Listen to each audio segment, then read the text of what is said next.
Hindi po. Ano sabi sa inyo? May TMJ problem po. TMJ problem, tapos?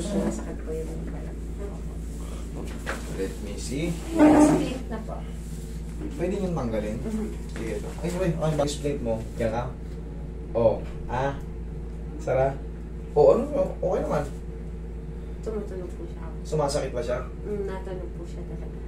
Okay. Ganito kasi sa splint. Ang splint kasi, ang tulong ng splint, actually, panghabang buhay yan eh. Napakatagal ng proseso ng splint. So, honestly speaking talaga, Hindi na ko pure eh. talagang, yan, naka-splint tayo. Hahabulin lang niya yung bite. Tama po. Pero pag inalis mo na yung splint, gusto mo kumain ng normal, gusto mo maramdaman yung ngipin tong ngipin mo, Hindi. yun pa rin. Tama. Yun pa rin. Wala rin, hindi na treat. Habang buhay mo isusuot para yung bite mo, makagat mo yung banda itong gusto mo makagat. Pero siyempre, artificial yun eh. Tama. Hindi talaga na-correct. Pero talaga pag kaya, binago ko yung posisyon niya, huwag mo isuot yung splint mo. Tignan mo kung ano yung magiging difference. Wala na yung artificial. Kasi pag yun nga, hindi ko sinisiraan yung splint. Siyempre, choice nyo yan eh. Yan talaga yung unang ano. Pero ngayon may mga method na kasing lumalabas ngayon. Marami nang nag-a-adjust na ano. Mas maganda. Ito, hindi to splint. Eh, siyempre, style lang yan. Gangster ko. Kumbaga, mas masarap pa rin kumain ng ano. Pag kumakain ako tinatanggal ko, mas masarap pa rin kumakain talaga ng todong kaya yung ngipin sa ngipin talaga. Okay, sige, usog ako. Palit ka na. Okay. Sakit talaga. Opo. Dito. Ayun na, dalawa. Sige. Yung clicking kasi, possible na baka may posibilidad na hindi na mawala. Pero yung ngalay at yung bite, baka may correct natin yan. Yung mga pain. Tapos, susubukan mo na ngayon yan, mga 2 linggo, nang wala ng ano. Speed. Sige nga, ulit nga nga. Sara. Okay, one more time nga nga. Sara. Dito siya gumagano, Opo, pero tama. nakaangat dito. Oh, Ibig siguro sabihin, gawa po. sumisigsag ng ano. Opo, baka gawa po ng split na. Sige, higa kang patagilid dito, ma'am. Patagilid. Higa kang pa ganun. Nandito yung... Ito po, paganda. Yan, tama yan. Yan. Sige, relax ka na nga.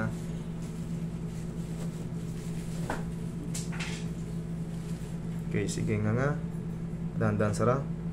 Okay, one more. Dahan-dahan sara lang. Sige nga, malaki. Malaki. Yun, sara. Yun, bumaon. Okay, upo ko rito. Tapos, tsaka natin iaangat ng padiretso. Okay, isang diretso nga. Dahan-dahan sara. Sara. Pang! Yan. Yan ang tamang adjustment dyan. Kasi kanina, pag titignan mo, dito madaya. Gumaganon. Pero bakit ko ginanon? Siyempre, dito pa rin ako magbe-base sa condyle. Ngayon, pag kumain ka, may tutunog-tunog yan dyan. Pero, obserbahan mo ngayon kung mananakit pa siya. Okay? Kasi, once na magkaroon ka ng ganyan, napudpud na yung condyle mo, meron tayong magkakaroon ng magkikreate yun ng lapping clicking. Pero huwag kayo mabahala sa ganun. Huwag kayo mabahala sa ganun kasi ako meron din ako. Ito po kasi, nasipa po ito nung ako ay elementary. Varsity po ako dati. So, pag sipa sa akin, tukod yung pangako. Kaya, hindi siya dahil kung ano, dahil siguro po siya. Kaya nga tinutulak. Pero syempre nga, sa tagal ng panahon, elementary ka pa, hindi tayo kumakain ng ano, ay hindi tayo pwedeng tumigil sa pagkain. Kakain tayo ng nakalisang pa nga natin. Kaya ayun, eventually, pagkikiskisan siya, mapupudpud yung ano. Yung iba, kumakapal. Pero yung pinaka-condyle, maaaring mas-scratch yun. Magkikreate talaga ng mga popping clicking yun. Pero, yun nga, pag na-align yan, sakto na yung joint yan, gumanon man yan, pero walang pain. Yun ang aabangan natin in a few days. Okay, ngangang malaki. Sara. Sara. Sakit, wala. Ito. Masakit siya. Dito. Talaga, buwanan po talaga. Kalawa. Wait lang. Pag may sakit pa, ayan na, papaguhin pa natin. Sige nga. Sige nga. Sara. Sara. Sige nga. Danda, Sara.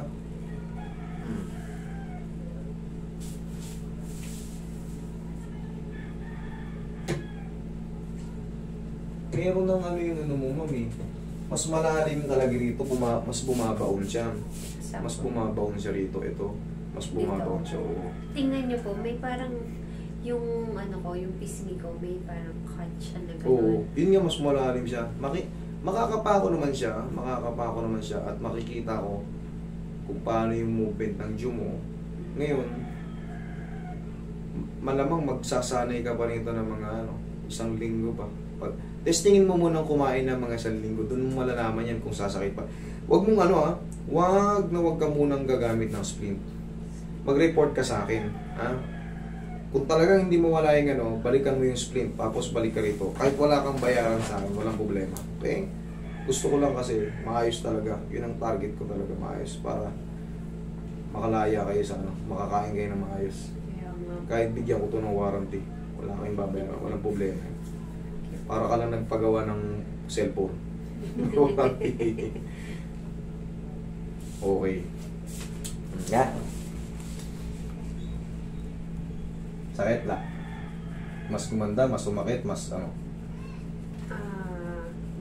may konti pa po dito. Pero, nababother po ako sa click eh. Hindi po ba yun? Hindi po siya mawawala kasi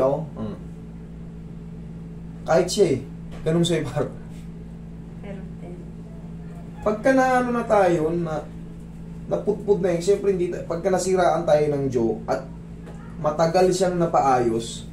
Ako nga, sa nganga lang to, kakatesting na. Siyempre, ilang taon na akong nganga. Hindi ko napansin, nagkiklik siya ng minsan nga, yung kumain ako ng biglaan, kala ko maglalaki. Pero siyempre ako, kaya kong ayusin yung sarili ko Lumagotok siya, Tapos, yun nga, pag humihikab, medyo nagsusway-sway. Ang mahalaga kasi, walang pain. Talagang mababother ka dyan kasi pag kumakain tayo, ang pinaka-worst kasi kung nangyayari sa akin dito, parang connected siya dito. Yes, connected dito. yan. Connected Tapos yan. dito, tsaka dito sa shoulder ko. Yan, kaya natin yan. Kaya natin yung mga na-compensate dyan. Kaya natin yan. Pero yun nga, obserbahan mo natin, tinanggal mo yung splint mo. Kumain ka na walang splint. Tapos, mag-report ka rito sa akin ng 1 week kung bearable na siya na nakakain ka ng walang splint. Kasi pag may splint ka, uncomfortable sa pagkain. Sa totoo lang. Nag-blurry po kasi yung paningin ko kapag puyat ako. Hindi ko alam kung bakit. Dahil Hindi nga sa TMGD, yung part din ng TMGD yun. Kasi ang TMGD, una magkikreate dito ng irritation, tutawid dyan, sasakit sa ulo. Yan, maaaring ganyan. Yan pa ganyan. Pero yung dito, part na lang din yan sa cervical. Tatawid yan dyan. Pero, matagal to bago makompensate pag sa TMJD lang. Kumbaga, mararamdaman mo muna ng mga ilang linggo yan bago tumaano. Hindi yung pagdating ng masakit dito mo, may connection din kagad dito. Hindi. Kailangan munang ma-damage muna yung Kailangan muna magkaroon ka muna ng problema sa cervical bago tumawid siya sa kamay. Kasi dito yung problem natin sa jaw, connected lang yung dito. Pero yung sakit kagad, pag sakit dito, apektado kagad, hindi. Hintayin mo pa yan mga ilang magkikreate pa muna siya ng irritation dito sa cervical bago tumawid siya pa ganun. Yun ang understanding mo dyan. Tapos, yun nga. Okay naman. Sige. Dito naman sa balakang ikaparagin. Subukan muna natin, huwag ka muna mag-sprint Kumbaga, titignan muna natin kung ano yung magiging changes. Kasi sa popping clicking talagang ang dami ko nang in-adjust yan. Kumbaga sa observation ko, kahit sa akin napapatunayan ko na hindi nawawala yung nawawala yung pain. Nawala yung mga talagang meron siyang, lalo yung biglaan, kakain ka, pagkain, subo ka agad, haharang pa yun Pero ako ginagawa ko, may problema ang ginagawa ko, pagkain. Minsan lalo pag malamig ang panahon, tagal mo nakangatal ng ganon, tapos bigla ka nga sasabit siya Pero gagawin mo lang doon, ang diskarte lang sa ganun, sa may may mga problem sa ganyan, ganun mo lang. Sky. Kumbaga, tikman mo muna yung dila mo kung ano yung lasa ng dila mo. Lasa ng dila, dila yung pampalasa natin. Nakakano.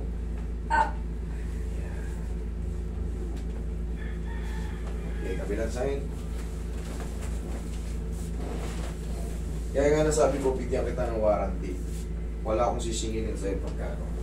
Kung talagang the same problem, or may clicking lang, wala na yung pain, o di kumain tayo ng maayos. Dire-diretso ba? Yun nga lang, hindi natin maiiwasan mag-bother talaga kasi sometimes baka mag-lock siya. Pero madali lang yun, kaya kong ayusin yun. Tapa ka. Kahit pa nag-lock yung bibig mo, kahit pa yung hindi mo may sara, marami tayong case na hinahandle na ganyan, kaya natin yun. Napapanood nyo naman nata yun eh. Opo. Kaya kong i-handle yan. Yung iba, ang diskarte sa ganyan, yung brace nila, pinalalagyan ng parang rubberize. Para hindi mag-over, overbite, yung baga over, Opo. para hindi magbuka ng matodo. Ganon, kasi medyo mahal ang nun. Yung ganon, nakakita na ako ng ganon ang technique nila. Para hindi nila may sagad na nga. Merong rubberize na kinakabit sa brace.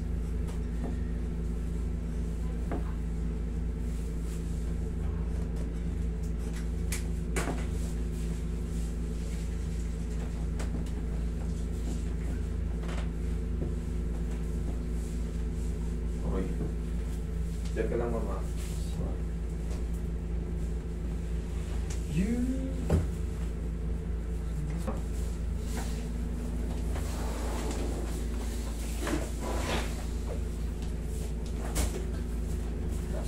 Yung splint mo ba, double?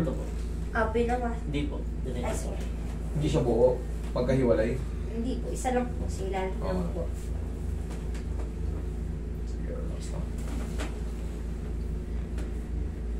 Inhale. Exhale. Ang sa ano kasi, ang pinaka-treatment talaga niyan sa ano, na binibigay na ano, bubble gum. Kung ano yung mas malakas ang tunog, dun mo bugbugin. Kasi di ba may lumubog dito? Parang may lining. Para yung muscle mo mag-create ng ano, mag-produce ulit ng ano.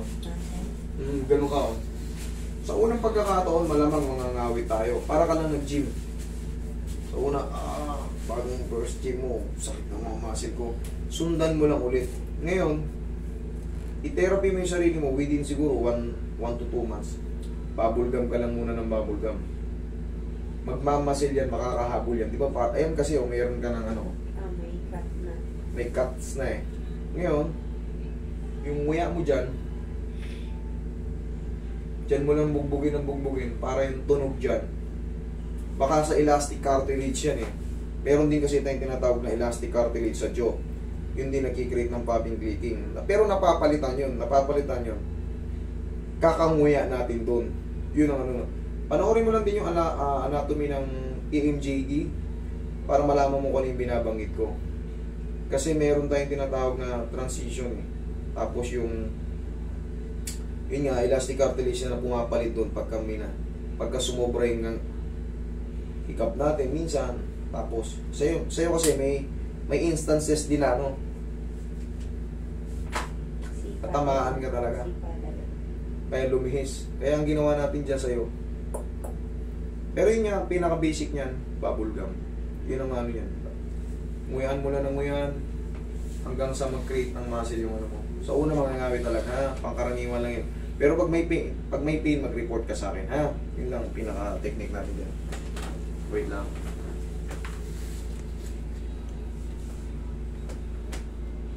Yan.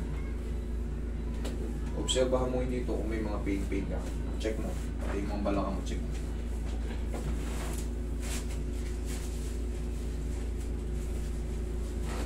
Okay naman? Opo. Okay ha? Huwag na maligo ha?